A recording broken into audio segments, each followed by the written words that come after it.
Agradecer mucho la invitación tanto de Juan como de Rafael, de Arcua y todo el equipo para formar parte de este simposio con esta presentación en la que voy a dar una serie de líneas de trabajo generales, todavía algunas que tienen mucho potencial, para la investigación del paisaje cultural marítimo de la zona del sureste y especialmente de los entornos de Isla Grosa y de la Manga del Mar Menor. Tenemos un paisaje que aparentemente pues, es un paisaje claramente dividido en dos zonas, una zona a levante de Cabo de Palo y una zona a poniente de Cabo de Palo, que es el punto vertebrador de toda la navegación del entorno del sureste y buena parte del Mediterráneo occidental, al menos en su vertiente norte. Esto es importante porque ese punto genera dos regiones marítimas diferenciadas, dos regiones marítimas que llevan un tipo de navegación diferente por el uso de los vientos y por la afección de diferentes corrientes en el entorno.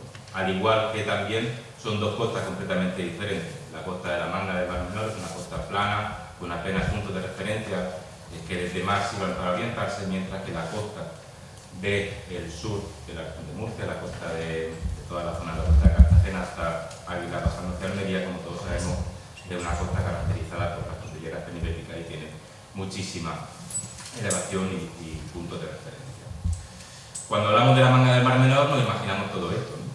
La manga llena de edificios, llena de playas de arena kilométrica, pero no imaginamos qué utilidad pudo haber tenido este espacio en época antigua, cómo se usó ese espacio por parte de las sociedades pretéritas, cómo se usó preferentemente desde un punto de vista marítimo, desde el mar, por los navegantes, y qué papel pudo jugar en toda la vertebración del tráfico marítimo del sureste.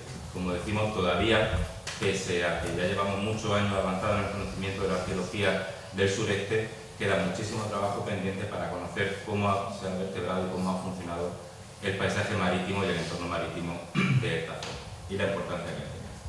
Y la importancia se puede ver, por ejemplo, en esta diapositiva, donde se ven, por un lado, la gran cantidad de yacimientos arqueológicos terrestres, es completamente diacrónica, no podemos asociarla cronológicamente a este momento cronológico del Bajo de la Campana, pero sí que da imagen de toda la gran cantidad de yacimientos arqueológicos, tanto terrestres como subacuáticos, que se localizan en este entorno. Y aunque bien es cierto que hay ciertos vacíos en la investigación que justifican la ausencia de yacimientos en ciertos en ciertos entornos, como es el entorno de Formán, de toda esta zona de aquí, del Gorrel y demás, por la zona de Carlanque, sí que hay dos grandes polos donde se han concentrado la gran cantidad de naufragios en el entorno. Por un lado, lógicamente, los accesos al puerto principal que ha sido a lo largo de la historia Cartagena. La mayor parte de los naufragios se producen a la entrada o a la salida de un puerto, y el puerto de Cartagena es maravilloso, comité estructural, lo puedo decir, pero también es muy peligroso a la hora de acceder por la cantidad de bajos que hay en su entrada. Algunos de ellos ya completamente desaparecidos. Y lo mismo sucede con los entornos de la Manga del Mar Menor.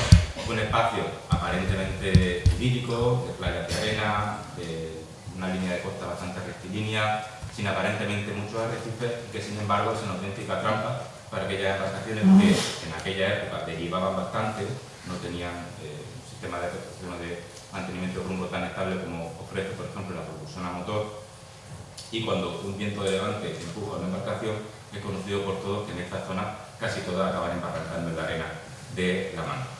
Y esa es una buena parte de la justificación de la gran cantidad de naufragios que tenemos ahí. Si nos imaginamos este entorno y pensamos siempre en el paisaje marítimo, pensamos en un paisaje marítimo en el cual el mar es un espacio en blanco o en azul, pero el mar es mucho más que eso, y en esta zona tenemos una topografía subacuática también que condiciona muchísimo la actividad de fondeo y también condiciona muchísimo la navegación en sí. Y uno de estos elementos principales es sin duda el Bajo de la Campana, que se encuentra en el punto donde nadie lo quiere encontrar, porque está justo a una distancia intermedia, llegando a una zona que fue muy importante, que la veremos un poco más adelante, como son los fondeaderos de Isla Grosa o del Estacio, y que se encuentra a una distancia lo suficientemente alejada de la costa como para que una embarcación, dando respeto al Bajo del Farallón o a la zona de Isla Grosa, pues se dé un respeto a ese accidente, se aparte y vaya navegando pensando que no va a chocar con nada, y justo ahí en medio está nuestro querido Bajo de la Campana, que ha supuesto un lugar de naufragio y de accidente pues desde época fenicia hasta bien entrado el siglo XX, donde hay numerosas noticias de naufragio. Bueno, ¿qué vamos a hablar concretamente en esta presentación? Pues vamos a analizar un poco cómo ha sido el proceso de formación de sitio en esta zona, cómo pudo haberse hundido el barco aquí, por qué se hunde esta embarcación, por qué se hunden estas embarcaciones y, en definitiva, cómo ese paisaje cultural marítimo está condicionando esa acumulación de naufragios en el entorno.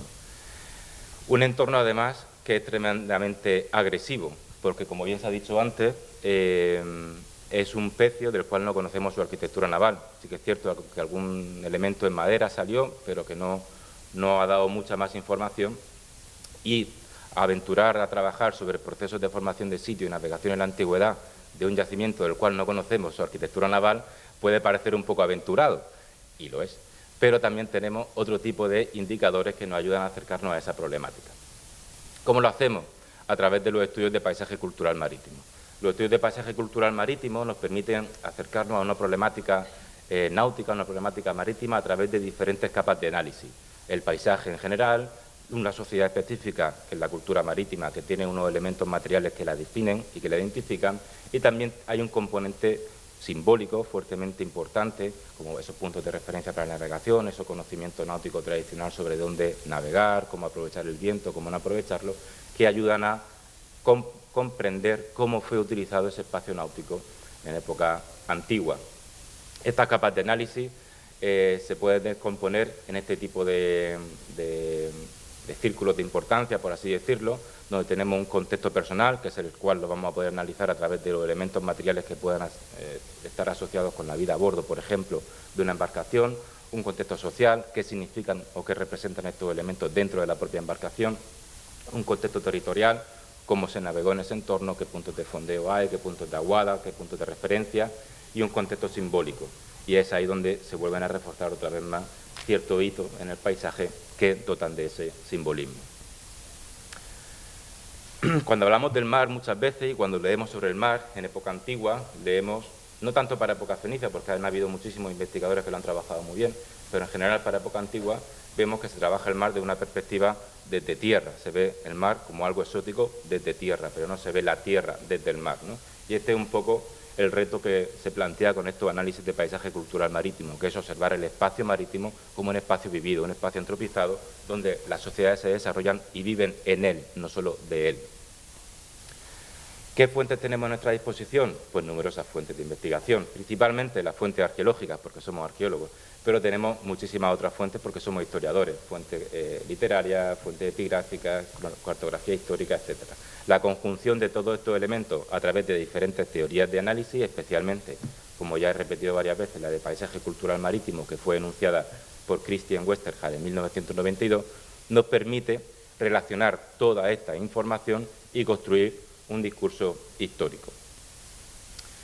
Un discurso en el cual podemos interrelacionar información de pecios, información de puertos, información sobre navegación tradicional, múltiples fuentes que nos permiten acercarnos a una problemática que, si queremos, además la podemos descomponer en este tipo de árboles temáticos, que la letra es muy pequeña, esto no es un examen para graduarse la visión, pero nos sirve para dar una imagen de la gran variedad que hay de problemática a la hora de analizar el paisaje cultural marítimo. Cuando analizamos la navegación en época antigua, hemos de afrontarnos, como digo, a este análisis territorial, a este análisis del paisaje, pero también al análisis de los condicionantes náuticos para la navegación, los condicionantes sinópticos, los condicionantes meteomarinos, como lo queramos llamarlo, hay diferentes bibliografías al respecto. Pero siempre debemos plantearnos una serie de preguntas, sobre todo, cómo navegaban para saber de qué manera les afectaban diferentes tipos de elementos. Hablamos de viento, corriente, oleaje. Dependiendo del tipo de embarcación o dependiendo del tipo de propulsión, un viento, una ola o una corriente puede afectar de la misma o de diferente manera a una embarcación, incluso dependiendo del objetivo de esa navegación. Por ejemplo, una navegación de tipo comercial va a priorizar siempre una navegación a vela, con lo cual va a estar muy condicionada con los vientos portantes y con unos vientos estacionales sostenidos en el tiempo, no con vientos que cambian cada día de dirección y, por lo tanto, impliquen un retraso notable en la trayectoria de esa embarcación. Una navegación de tipo militar va a ser todo lo contrario. Además, va a estar generalmente propulsada por el remo, va a tener otro tipo de complemento a la hora de propulsar esa embarcación y se va a negociar de manera distinta aspectos como el riesgo o la posibilidad de naufragio.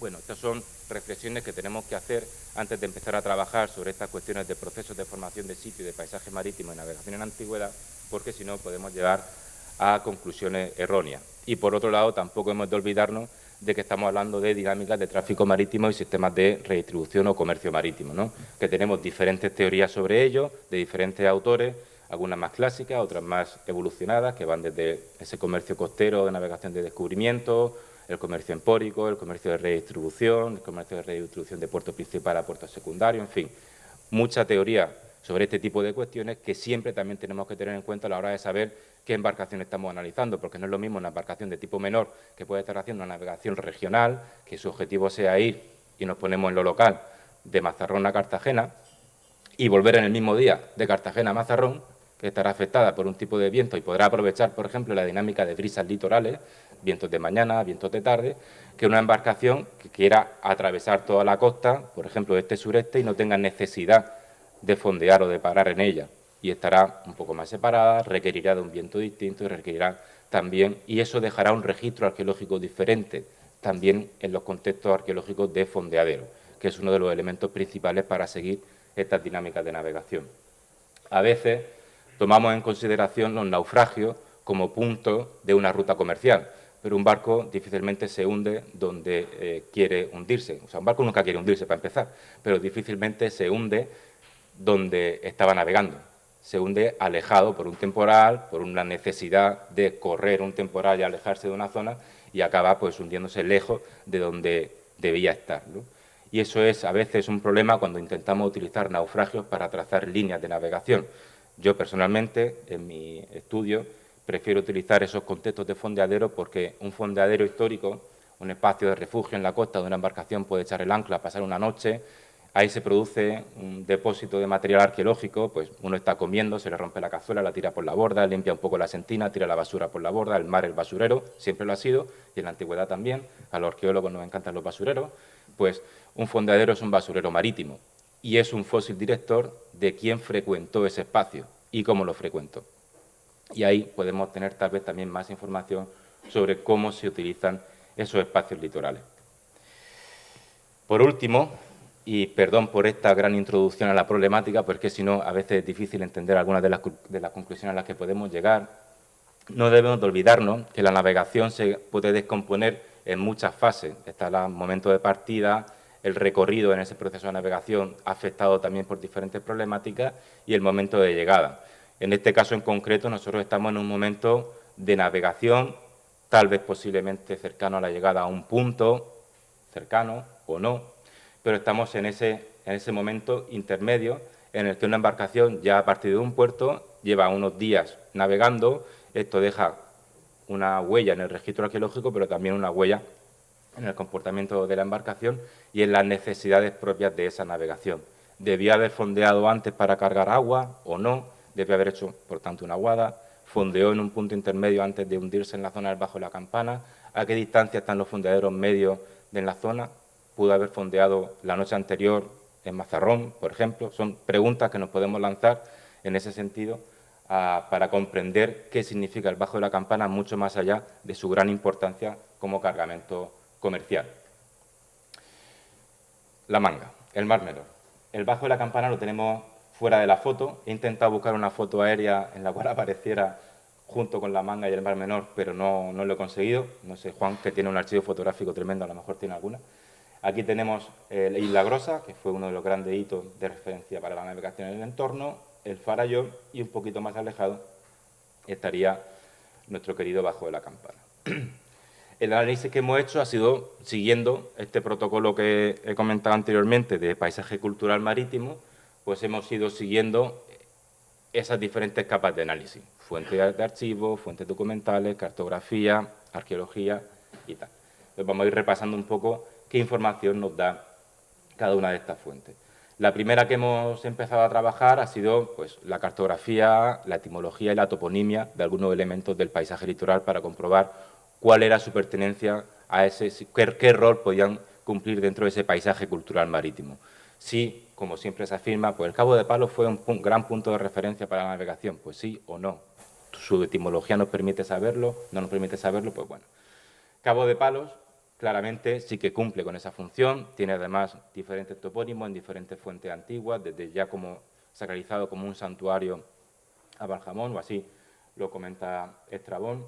La funcionalidad de los santuarios en época antigua como puntos de referencia para la navegación ha sido largamente trabajada, no lo voy a descubrir yo aquí, pero sin duda debió de cumplir con esa función. Además, desde el punto de vista náutico, está en un punto, aquí estamos, lo tenemos aquí, en un punto en el cual claramente es el último lugar en el cual una navegación que viene del estrecho puede optar para o bien subir hacia las Baleares o bien bajar hacia el norte de África y viceversa. Es el primer punto generalmente desde el cual una navegación desde el norte de África puede subir a la península ibérica. Y esto lo vemos muy bien con otro tipo de cuestiones que veremos más adelante. Por lo tanto, fue y ha sido y es un punto de referencia importantísimo para la navegación, que además lo vemos reflejado en la cartografía histórica, sobre todo en estos portulanos de época medieval o bajo medieval, donde el objetivo de esta cartografía no es representar fielmente la topografía del paisaje, sino es representarla de forma útil para el navegante, que es quien usa esta cartografía. Y por eso se sobredimensionan ciertos elementos para demostrar que son útiles para el interés que pueda tener.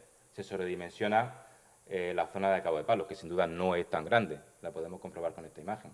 El cabito realmente es pequeño, aquí lo tenemos enorme. Se sobredimensiona, por ejemplo, la bahía de Cartagena, que por mucho que nos guste, no es tan grande. O, fijaros qué interesante, la zona de Águilas, con todos esos pequeños calas y ensenadas para indicar que son buenos puntos de fondeo, buenos puntos de abrigo. Pero también se indican otras zonas complicadas. Se indica la laguna del Mar Menor, que en este caso no se dibuja la manga, no pasa nada. Se indica que hay un gran espacio donde uno puede llegar a entrar, hay golas que están abiertas para ello. Es complicado, pero se puede. Y luego se indican la isla Hormiga y una serie de grandes arrecifes, bajos, zonas, islas grosas que hay en el entorno. O sea, se sabe, se conoce que esta zona es peligrosa. Y eso lo vemos también en la propia toponimia de Isla Grosa, la Isla Grande, la Plumbaria, la isla que avisaba de que uno se acercaba a la zona del plomo, que es lo que tenemos aquí. Uno se acercaba desde dónde, navegando desde la zona norte de la península hacia el sur, por eso la llaman Plumbaria, porque avisa de que llegas a la zona del plomo. También se convirtió en un punto fijo de la navegación, lo ha sido siempre, y luego veremos además una serie de análisis que hemos hecho de visibilidad para comprobar su prominencia visual.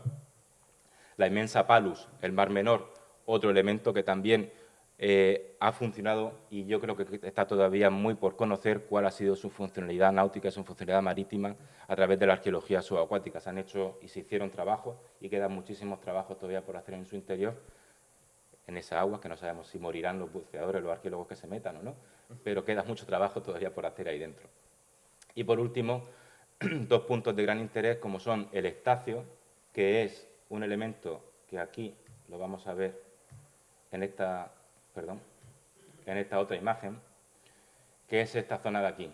El estacio, o estaci, o estatio, viene directamente del latín statio y funciona como fondeadero, es una estatio marítima. Es un lugar de fondeo porque además hay un punto de aguada y es un punto de comunicación fácil porque hay un canal que se abre, se cierra en diferentes momentos con el interior del Mar Menor. Y además es el único punto que ofrece una protección neta al viento de levante, junto con el fondeadero de Isla Grosa. Por lo tanto, es un punto de gran importancia. Es un punto de gran importancia para el fondeo y para el refugio, y es un punto que puede ayudar a entender por qué una embarcación como el Bajo de la Campana se está aproximando a la costa en esta zona. Ahora veremos más adelante alguna otra idea al respecto. Lo mismo sucede con escolletes, que son, claro, toda parte positiva tiene su parte negativa. Tenemos un fondeadero magnífico, pero en los accesos tenemos unos escollos, unos arrecifes que han producido importantes naufragios. Por supuesto, toda esta zona está actualmente destruida por la gran construcción del puerto y el canal del Estacio, pero no por ello deja de ser tremendamente interesante. Más cartografía histórica que da relieve de esa importancia que ha tenido la zona para los navegantes en época antigua, pues por ejemplo, esta cartografía de Piri Reis, ¿no?, que tenemos, donde se ve otra vez sobredimensionada la bahía de Cartagena, también tenemos la zona de Alicante sobredimensionada, y aquí tendríamos el entorno del Mar Menor, el entorno del Mar Menor por acá, aquí, si no me equivoco, efectivamente, Isla Grosa, La Hormiga y toda una serie de indicaciones sobre arrecifes y zonas peligrosas en el litoral. La cartografía subacuática actual que nos dice que sigue siendo así desde el punto de vista de la batimetría. Esta es una imagen del entorno, del Bajo de la Campana, del Farallón y de Isla Grosa, con una batimetría a una equidistancia de 1 metro de profundidad, realizada por el proyecto de cartografías del litoral del Ministerio de Agricultura hace ya bastantes años, en el 2008, donde nos da una imagen bastante clara, por ejemplo, de lo que supone el Bajo de la Campana, para aquellos que no lo conozcan, aunque no hayan buceado allí, que es un arrecife, es un entorno bastante grande, no solamente un piquito que sale y te puede chocar, sino que es un arrecife bastante visible. Además, incluso Juan, imagino que mostrará luego la típica foto con la ola, porque el Bajo se ve. Uno, cuando va navegando, lo ve, con lo cual uno cada vez se pregunta más por qué se llegaron a chocar ahí, si se ve incluso con oleaje. Estos elementos de referencia del paisaje nos configuran, a la hora de categorizarlo, una serie de elementos que han sido zonas de paso, históricamente, como son el exterior de Isla Hormiga, incluso los pasos interiores no exentos de peligro. Y hay 2 canales de navegación tradicional, una vez que uno dobla Isla Hormiga, que también viene reflejado incluso en derroteros del siglo XVII, XVIII, Portofiño posteriormente, que es un canal interior, que una vez que uno dobla Isla Hormigas, o bien pasa por los pasos intermedios, puede llegar por la zona sur de Isla Grosa a la zona del Fondadero del Estacio, o bien por el exterior. Esas son 2 zonas de comunicación claras que pueden ayudar a entender por qué se llega a hundir una embarcación ahí, qué tipo de navegación estaría haciendo para llegar a meterse ahí. Y luego tenemos numerosas zonas peligrosas. Como he dicho al inicio de la conferencia, esta zona puede parecer idílica, pero es una auténtica trampa para las embarcaciones, porque imagínense una embarcación que va con viento de poniente, con viento de leveche, pues fácilmente cruza el Cabo de Palos, abre camino y llega hasta Torrevieja o hasta las Baleares o hacia donde quiera sin problema, ¿no? Pero si le pilla un levante, tiene mal asunto la cosa. O te refugias rápidamente en el fondadero de Isla Grosa, actualmente te puedes meter en los puertos deportivos, pero antiguamente no había nada, o estás completamente expuesto a la arena, a los arrecifes y a quedar varado. O a intentar meterte por zonas muy complicadas como son las golas que comunicaban el Mar Menor. Y por último, hacer hincapié en algunos puntos de referencia para la navegación, sobre todo Isla Grosa y también la Isla Mayor, o la que conocemos como Isla del Barón, que son identificables navegando desde mar desde diferentes distancias y diferentes rumbos, como veremos más adelante. ¿Qué condiciones de viento tenemos en la zona? Pues los que somos de aquí lo sabemos, ¿no? Si sopla levante, me baño en el Mar Menor, si sopla poniente, me baño en el Mar Mayor. Pues tenemos lo mismo allí. Si sopla levante, los 2 vientos predominantes, levante y poniente. A lo largo del año, en diferentes situaciones, estas rosas de viento nos permiten analizarlo, vemos que hay momentos en los cuales hay una gran variabilidad en la dirección y fuerza de los vientos.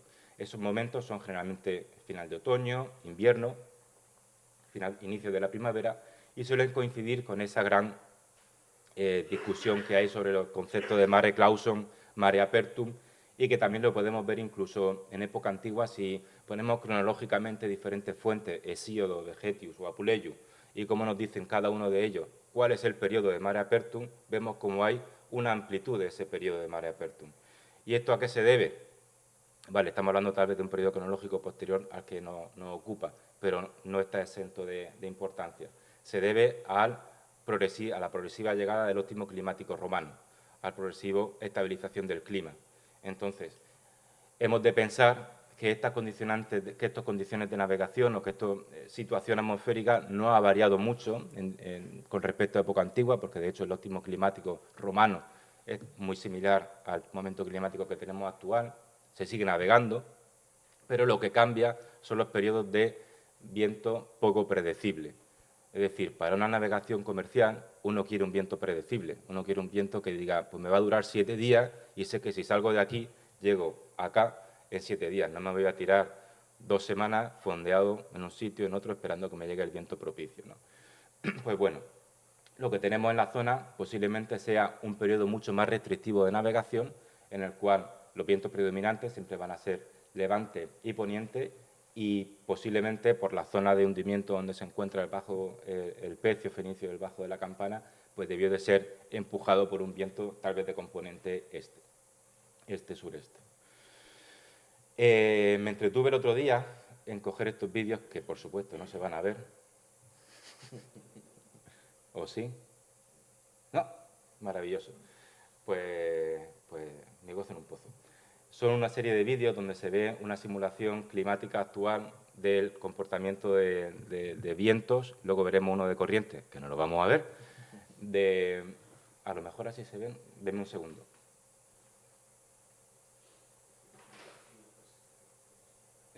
No, tampoco. Bueno, da igual. Donde se pueden ver cómo son las dinámicas generales de comportamiento en dirección y fuerza de estos elementos. Me interesaba la imagen anterior especialmente, el vídeo anterior. Son informaciones que se pueden extraer de la página web de Portus, de Puertos del Estado, que ofrece una gran cantidad de información histórica, ya de datos históricos de 1956 en algunos casos, sobre mediciones diarias y horarias de diferentes condicionantes meteomarinos, viento, oleaje, tal. Muchos de ellos son mediciones de estaciones meteorológicas y algunos de ellos son interpolaciones de modelos matemáticos. En este caso, bueno, lo que me interesaba era ver una situación en la cual el viento estaba de levante y rolaba y se metía de repente estaba de poniente, rolaba y se metía de levante, ¿no? En apenas 12 o 14 horas, que es una situación relativamente habitual en la zona y que pudo ser un elemento que pudo haber condicionado esa navegación de la embarcación que se chocó contra el accidente del Bajo de la Campana.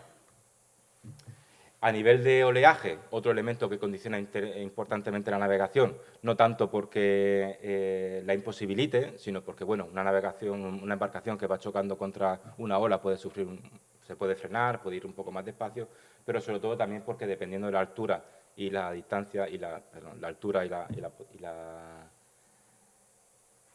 la frecuencia de la ola puede llegar a ser embarcada por la embarcación. En esta zona tenemos una situación con esta rosa de oleaje también muy clara, básicamente dominada por un oleaje de levante. En una zona donde, luego veremos posiblemente esa foto, se ve claramente como en el Bajo esas olas cabalgan y se identifican. En este otro maravilloso vídeo, que no se va a ver, efectivamente, se ve ese chorro de corriente, que son las diferentes corrientes ciclónicas que tenemos en la zona del mar de Alborán. Hay 3 corrientes, una nada más cruzar el estrecho, otra a la altura de Málaga en torno a la isla de Alborán y una tercera que se da entre la zona de Almería y la zona de Cabo de Palos, que condicionan mediante estas corrientes que no son excesivamente fuertes, son de 1 nudo y medio, 2 nudos, a ver, son fuertes pero no son exageradas, no condicionan una navegación, pero sí que facilitan una dinámica de navegación. Y esto es lo que vemos aquí, unas dinámicas de corrientes que facilitan, en este caso, una navegación en un momento cronológico determinado. Esta es una toma de datos de final de agosto, en el cual, pues, con un viento sostenido después de varias semanas de poniente, se configura esta corriente que facilita claramente que una embarcación pase Cabo de Palos y vaya alejada de la costa, no se meta rápidamente muy cerca de Isla Grosa, por ejemplo, o cerca del Bajo de la Campana. De hecho, una embarcación de este tipo, si quiere acercarse a la zona de Alicante, a la zona de Guardamar de Segura, como es una de las teorías, a la Fonteta, tuvo que haberse desviado de esta corriente para meterse ahí dentro, ¿no? Otro aspecto importante es la duración de la distancia, la velocidad media a la cual podían ir estas embarcaciones. Aquí, por estudios que se han hecho, incluso de arqueología experimental, sabemos que la media de navegación era entre 3 o 4 nudos con vientos portantes, a veces con picos de 7 u 8 nudos cuando se daban situaciones más o menos excepcionales. Si se utilizaba el remo, por ejemplo, se puede llegar a añadir de media 1 nudo y medio, 2 nudos y medio a la navegación, con lo cual Estos elementos hay que tenerlos en cuenta porque esta velocidad nos permite saber la distancia que pueden recorrer en una jornada media de navegación, en un día, en 24 horas, en 12 horas, en 6, dependiendo de cómo modelicemos este parámetro. Lo podemos modelizar con análisis de isocrona en un sistema de información geográfica o en un sistema un poco, también a través de un sistema de información geográfica, pero no con un análisis espacial como este que realizamos para el puerto de Cartagena, con un mapa de costes dependientes y demás.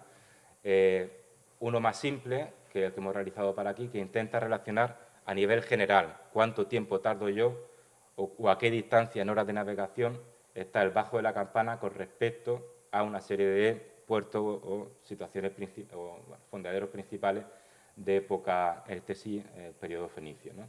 Y vemos cómo realmente se encuentra a más de 42 horas de navegación de una de las posibles zonas nucleares de origen de la embarcación, ¿no? Y luego se encuentra efectivamente muy cerca, a menos de 6, 7 horas, por ejemplo, de una de las propuestas como zonas de destino, entre otras, ¿no? Entonces, bueno, aquí este tipo de imágenes nos permiten lanzar toda una serie de hipótesis de ¿debió fondear la embarcación antes de llegar al antes de doblar Cabo Palo? Si fondeó, ¿dónde lo hizo? ¿Cuándo lo hizo? ¿Se hundió de mañana, de tarde? Si se hunde de tarde, quiere decir que debió cruzar el cabo al menos antes de 6 horas de navegación, con lo cual, ¿dónde pudo haber fondeado? Todo este tipo de reflexiones, que no dejan de ser hipótesis, pero que son hipótesis que ayudan a comprender mejor qué hay más allá, como decía antes, del propio hundimiento.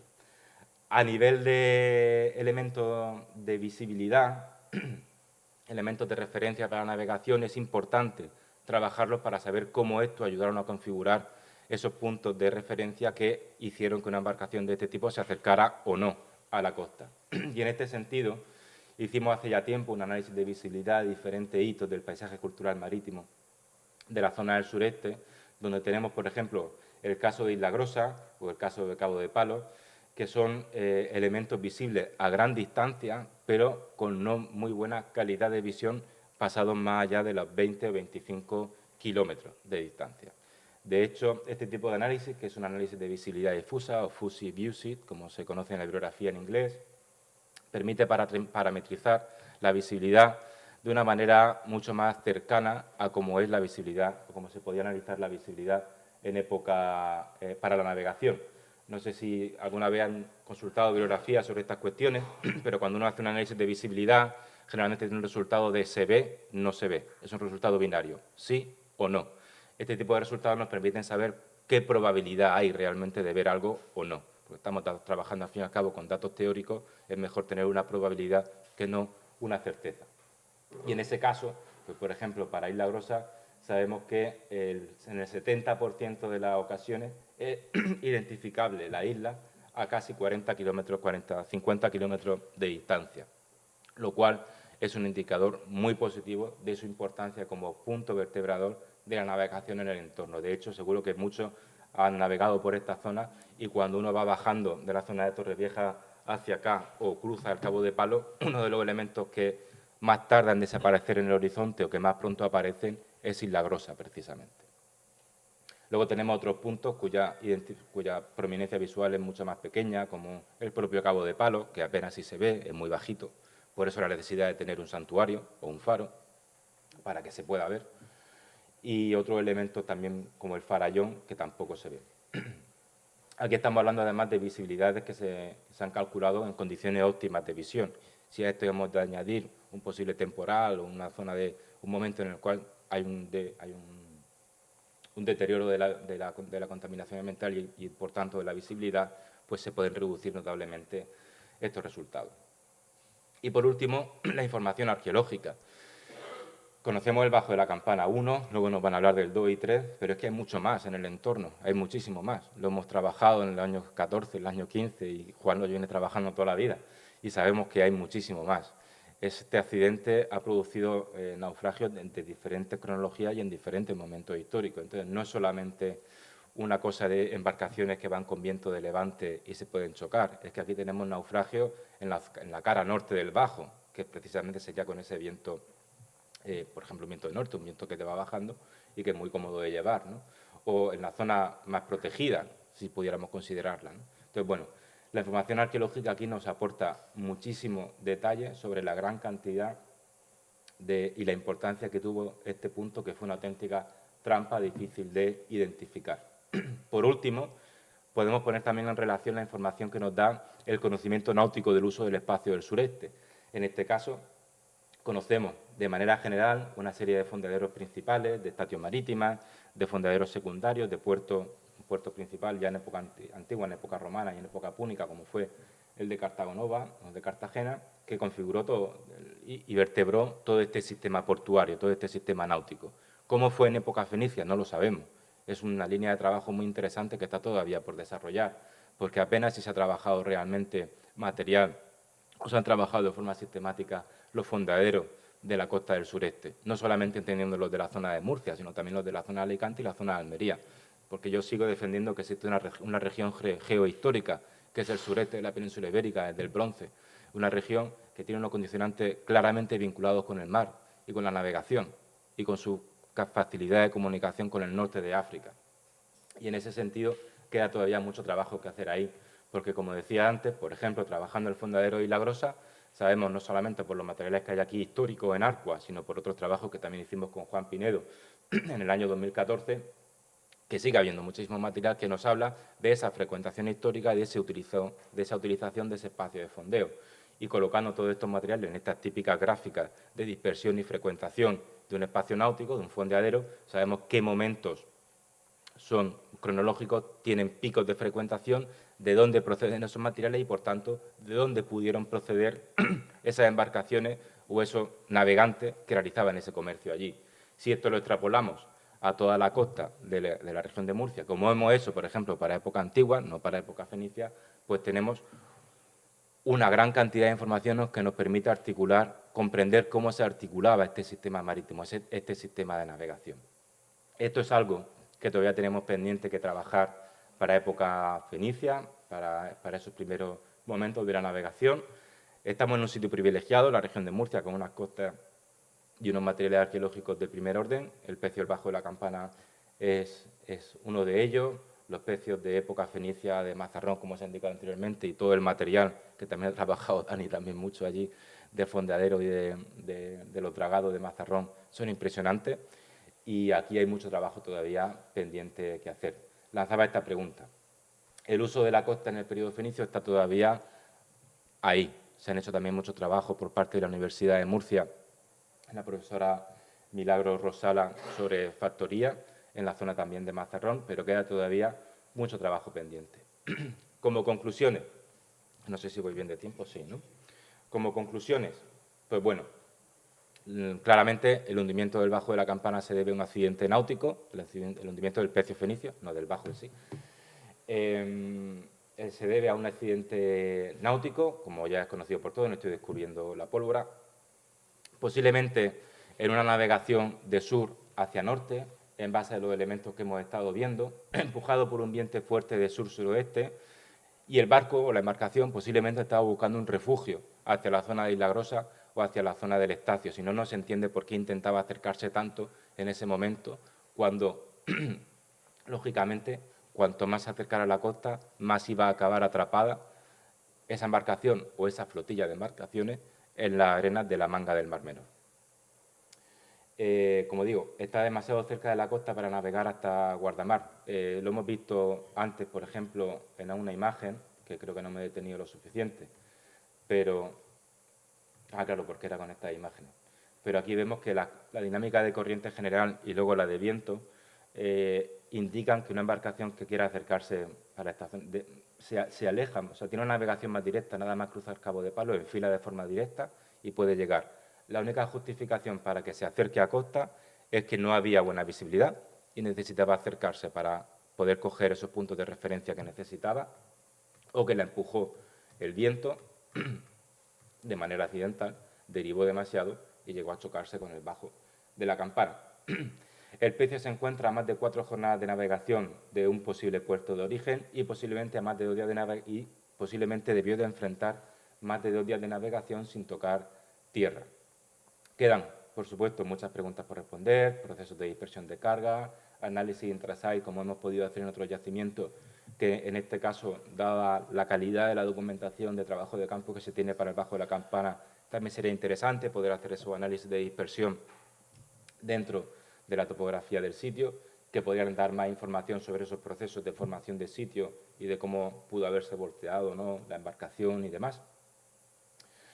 Y, por supuesto, queda muy pendiente todavía un estudio geomorfológico del litoral de la Manga y de la zona del Mar Menor para comprender cómo fue evolucionando ese espacio marítimo en época antigua, sobre todo en referencia al paleopaisaje. Se ha trabajado mucho en los entornos de Cartagena, en los entornos de Mazarrón, pero queda pendiente todavía avanzar en esa zona del litoral del sureste. Y, en general, la reflexión que decía anteriormente, la zona del sureste es un paisaje náutico aún por explorar. Se han hecho muchísimos trabajos, muchos habrán reconocido esta imagen del famoso mapa de Julio Mas, que ha marcado a muchos y que ha supuesto, básicamente, el origen de las colecciones de este museo, pero es que realmente después de este trabajo y algunos que se han hecho posteriormente por parte de investigadores que hay aquí, no hay mucho más. No se han rellenado mucho más las lagunas de información que hay en algunas zonas del litoral.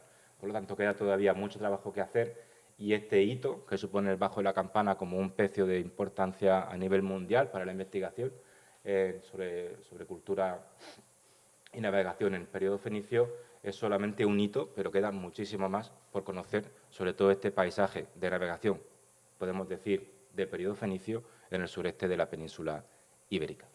Y ya está.